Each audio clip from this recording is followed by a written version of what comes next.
fi def loo xamante ni dina tenir dans le temps moo tax ñu def ko vrai que coût moo gën a élevé tey jii bu ñu ko comparé ak bu doon Galva lañ posé def nañ une étude technico-commerciale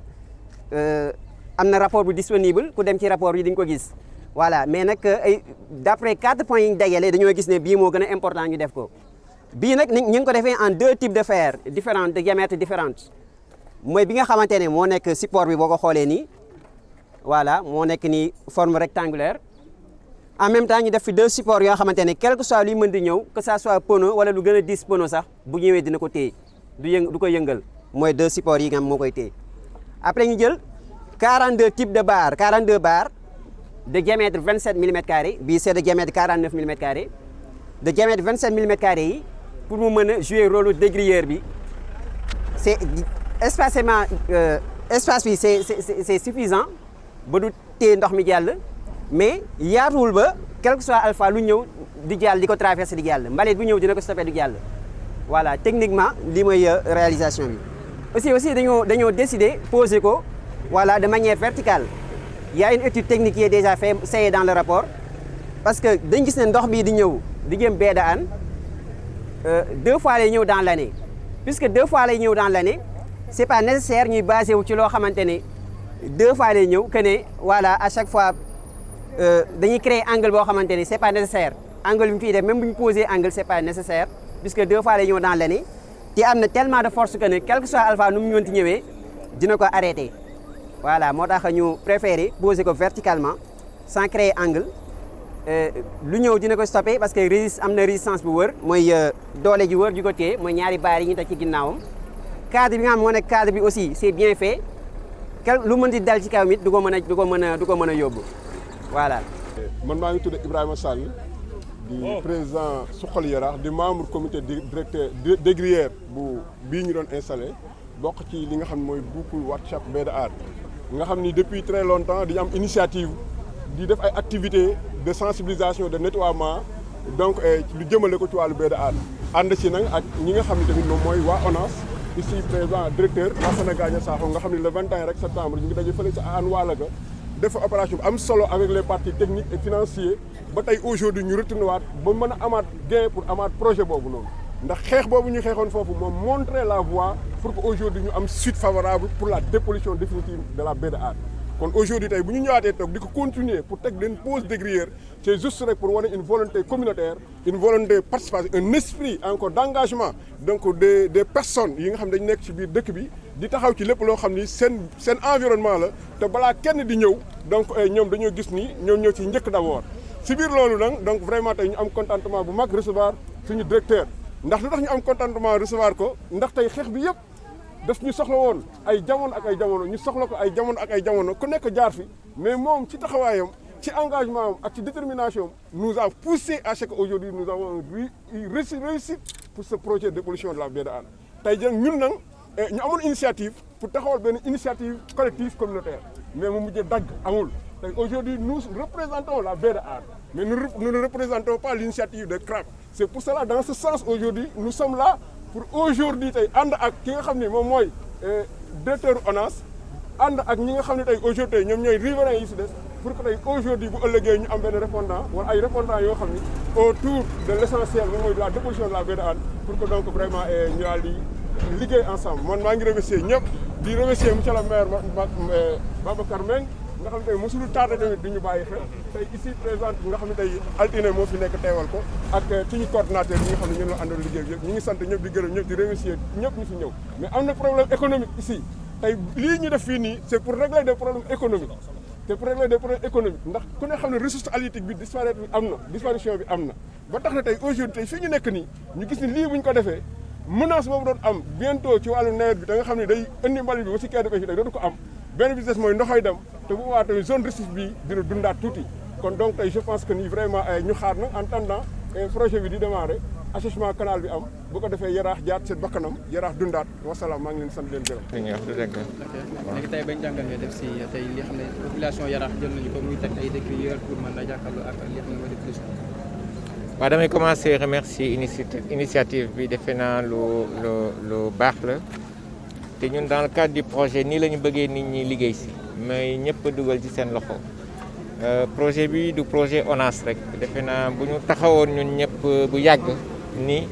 kon xëy na projet bi sax tey fekk na àdduna mais loolu lu passé la dañuy xool suñu kanam dan lañ jëm.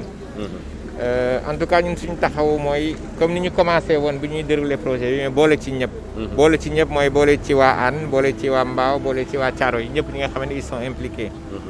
parce que foog askan wi nga xamee ne ñoo moom projet bi dugul ci seen loxo yombalal liggéey bi entreprise yi ñetti entreprise yi loolu mooy mën tax projet bi jëm kanam donc lii dafa nekk loo xam ne dañ koy saluer c'est une bonne initiative. fan la ñu toll defe naa bu ci yàlla àndee balaa fin septembre liggéey bi dina commencer effectivement entreprise bi sax commencé na def ay sondage loolu lu muy wane mooy dellu ginnaaw dootul am dañuy wax projet dépollution bay da ànd rek parce que bu ñuy wax dépollution dañuy tëral yëpp ci affaire industrie mais defe naa am na lu wees affaire industrie mooy pêche bi par exemple géej gi yàqu na mooy nit ñi nga xamee ne ay fosse ñoo nekk seen kër am ay problème defe naa loolu yëpp projet bi mën na ko antu mais foog ngeen jàppale entreprise bi projet bi du projet bu yomb projet bi ça va aller dans la durée foog yéen ñëpp lu mel ni répété wu ngeen nekk benn loolu mooy mën a tax projet bi mën a gaaw entreprise yi waxtaan nañu ak ñoom ñëw nañu fi defe naa seet nañu maire bi seet nañu maire Thiaroye seet nañu maire Mbao lépp rek pour rataxal diggante bi loolu daal laa amoon lu may wax di leen féliciter encore une fois pour cette belle initiative. alors si wàllu njëg ak wàllu durée est-ce que mën nañu xam déjà projet bi nan lay projet bi c'est 36 mois en principe 36 mois ñetti loo la benn entreprise bi normalement mi ngi waroon commencer fii ak 1 mois mais commencé na léegi sax sans jot son contrat ça veut dire ñun dañu bëgg a baral suñu loxo 36 mois suñu sago moo doon mu weesu 36 mois parce que li ñuy gën a xaar aussi bee bi di gën a polluer am na aussi message bu important dëgg la yéen a ngi liggéey mais defe naa industriel yi duñu seen noonu industriel mooy créer emploi démarche bi ngeen di am ubbeeku aussi defe naa foog ngeen am ko ak industriel yi ñun tamit ñu ngi waxtaan ak ñoom parce que ak lépp lu ñu mënti def ñoom bu ñu deful li war liggéey bi day naxasaay defe naa travail de sensibilisation bi ngeen di def pour ñun il faut faire la même chose également au niveau des industriels dina tax liggéey bi gën a ratax gën a mën a jëm kanam. merci. di am mbégte bu baax teew fii tey ci li nga xamante ne bii mooy programme bi nga xam ni comité des grilleurs dañ ko jël def ko initier ko pour population Hann Bel-Air mais muy geste boo xamante ne bii bu am solo la. bon ma ñëw fii nag ci turu monsieur le maire de la commune Babacar Mbengue mi nga xam ne bëggoon na ñëw teewal boppam mais dafa am empêchement au dernière minute moo tax mu yebal ma pour ma ñëw représenter ko. ñu ngi am mbégte bu baax di saluer présence le DG de l'ONAS muy koo xam ne aussi tamit tout le temps dañuy rafetlu taxawaayam ci biir commune bi parce que société mu ngi si biir commune bi mais vraiment moom aussi nit la koo xamante ne bi ku disponible la pour la population muy geste boo xam ne vraiment ñu ngi la ci gërëm di la ci sant monsieur le DG. di am encore une fois mbégte bu baax ci li nga xamante ne bi waa CRAP moom la ñu initié ñu jël nag mbégte bi teg ko ci ki nga xam ne mooy Mbacké Seck waaw muy Mbacké Seck moom mi nga xam ne moom la ñëpp tuddee le gardien de la baie muy nit koo xam ne nit ku engagé la wax dëgg yàlla nit ku taxawaayam am solo le maire wax ko partout fu mu taxaw rek féddali na taxawaay bi nga xam ne Mbacké Seck am na ko muy lu am solo tey jii bu ñu toogee ba teg dégrilleur bi du ma ne moom la mais initiative bi si moom la jógee mu am tamit comité boo xam ne ñoo ko accompagner muy dégrilleur bi comité dégrilleur vraiment ngeen am taxawaay bu am solo loolu nag ñun dañ leen di gërëm ci turu population Hann Bel-Air parce que en tant que maire vraiment jàpp nañ ne lii ñun ngeen ko defal parce que dëkk bi ñun ñoo ko yor yàlla teg ko ci suñu loxo donc lu fi waay def rek ñun la ko defal muy geste boo xam ne bu am solo la bu ñuy félicité di félicité ñëpp di ñaan yàlla li nga xamante ne mooy projet baie de Hann bi ñu taxawal comme ni ko le DG waxee yàlla na ko yàlla sottal parce que du lu yomb lu nar a yàgg la mais ñun ñooy ñi nga xam ni ñoo ci war a jàpp en tant que population am patience accompagner leen taxawu leen muñ pour que lii mën a am avancé bu baax vraiment ñu ngi am mbégte bu baax pour bañ a guddal